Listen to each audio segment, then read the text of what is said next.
Over 400 million people use incognito mode every single day. Almost all of them believe the same thing, that it hides what they're doing from everyone.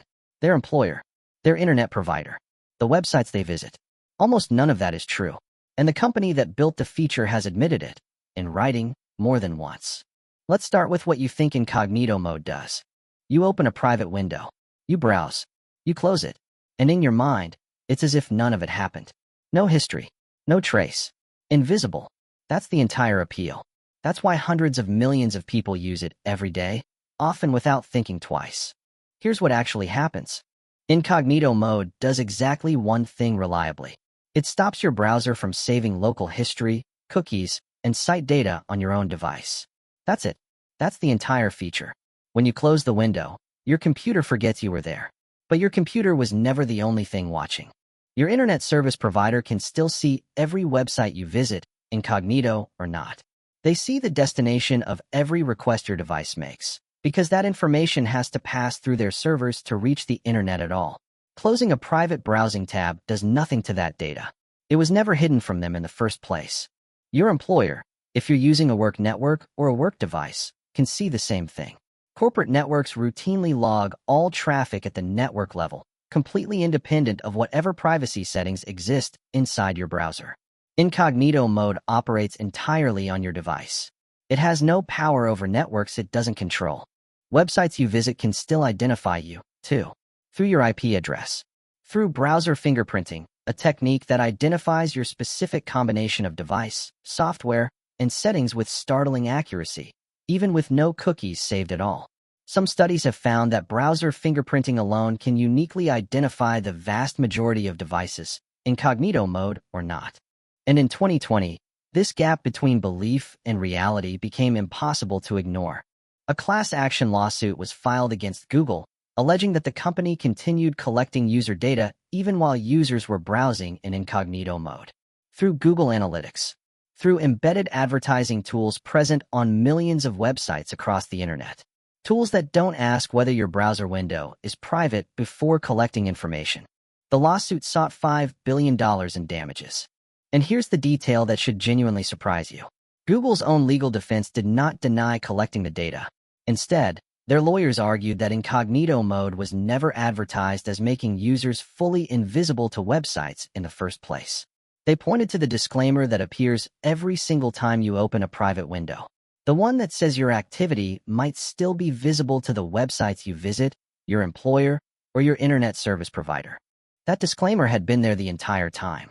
Most users had simply never read it. In 2024, Google settled the lawsuit. As part of the agreement, the company committed to deleting billions of data records that had been collected from users while in incognito mode, and agreed to make the limitations of the feature more clearly disclosed going forward. So if incognito mode doesn't make you invisible, what is it actually for? The honest answer is something far more mundane than most people assume. It was built to solve small, specific, local problems. Shopping for a gift on a shared family computer without the surprise showing up in someone else's search history. Logging into 2 different accounts on the same website at the same time. Checking prices on a flight or hotel website without the price quietly increasing based on how many times you've searched for it. Something that does happen due to cookie-based tracking. These are the problems incognito mode was actually designed to solve. Local, device-level problems.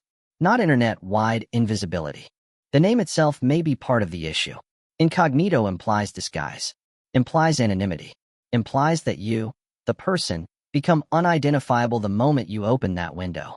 But the feature was never built to disguise a person. It was built to prevent a browser from remembering. Those are 2 very different problems, and the branding has spent over a decade quietly blurring the line between them. This matters because the gap between what people believe and what's actually true has real consequences. People have made decisions assuming complete privacy, searched things assuming no record existed anywhere, believed, with total confidence, that a private window meant a private moment. In most cases, it didn't. It's worth asking why this confusion has lasted so long. Part of it is that the feature works exactly as advertised at the one level most people actually interact with. Your own screen, your own device, your own browser history. At that level, the privacy is completely real. It's only at the network level, the website level, and the advertising level that the illusion breaks down. Most people never look past the first layer, because the first layer is the only one they can see. Which raises a slightly uncomfortable question about privacy in general. How much of what we believe about our own digital privacy comes from actually verifying it? And how much comes from a feature simply being named in a way that sounds reassuring? So here's where that leaves us. Incognito mode does something real. It just does far less than the name implies, and far less than hundreds of millions of people assume every single day. Your device forgets. The internet does not. So the next time you open that private window, what do you think it's actually protecting you from? Let us know in the comments. Your answer might say more about how this feature was marketed than you'd expect. If this changed how you think about something you use almost every day without question, that's exactly what this channel is for. Hit subscribe. Next time we might explore why deleting something online almost never actually deletes it, or what your phone actually knows about you even when every app is closed. Tell us which one you want first.